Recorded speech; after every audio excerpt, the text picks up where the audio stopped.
Hi, this is Shivani and this is my lab 3. The purpose of this lab is to estimate the mass of the black hole. The mass of the black hole is randomized by code. In order to calculate the mass, we must use a computational model and collect information about the force that the black hole exerts on a star by observing motion of the star.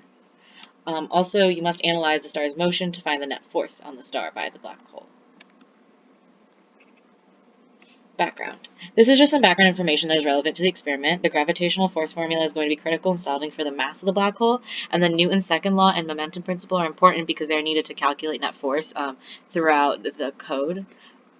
So this is how it kind of starts. So changing the code. So first, let's put in information that we're already given. The mass of the star is given to be 2 times 10 to the 30th kilograms, and delta T should be a day in seconds, which is 60 seconds per minute times 60 minutes per hour times 24 hours in a day. So next we change the code to calculate velocity.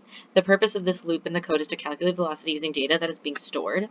They are being calculated in the x component and in the y component, and these components will be used later.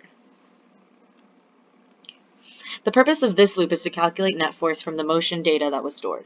In box 1, we see that velocity components from the last slide are being used to calculate initial and final velocity. These vectors are then used in box 2 to calculate initial and final momentum vectors by multiplying the initial and final velocities by mass.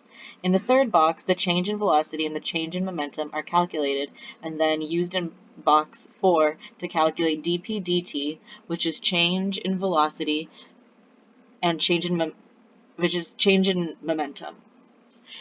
Change in momentum, according to Newton's second law, is equal to the net force. Calculations. In order to calculate the mass of the black hole, we must use the gravitational force formula. From the computational data we have collected, the net force of the black hole on the star in newtons. We have the gravitational constant g, which is 1.67 times 10 to the negative 11th newtons times meter squared over kilogram squared. We also have mass 1, which is the mass of the other objects in this problem, the star. The mass is 2 times 10 to the 30th kilograms. Finally, we have r, which is the distance between the star and the origin.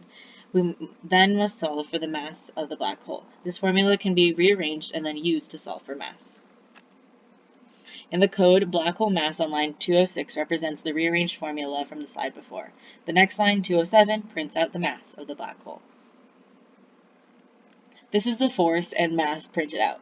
The mass of the black hole is 1.35 times 10 to the 35, which is larger than the mass of the star, 2 times 10 to the 30th, making the mass answer reasonable. Discussion Part 1. The first discussion question asks to identify how the net force and its parallel and perpendicular components are different from the rate of change of momentum and its parallel and perpendicular components. There is no difference between the net force and the rate of change in momentum. Net force, the perpendicular components of the net force is equal to the perpendicular components of the rate of change of momentum, and the same is true for the parallel components, as you can see from the photo on the bottom. Discussion question number 2. Imagine the black hole whose mass you found was removed and a different black hole was placed in the same location. Assume the motion of the observed star remains unchanged and is affected only by gravitational force of the new black hole. Could you tell the difference? You can't tell the difference. If the mass of the star and the relative position of the star does not change, and the force doesn't change either, then the mass of the black hole cannot be changed because the following equation must balance out. Or at least you cannot detect the change of the mass of the black hole.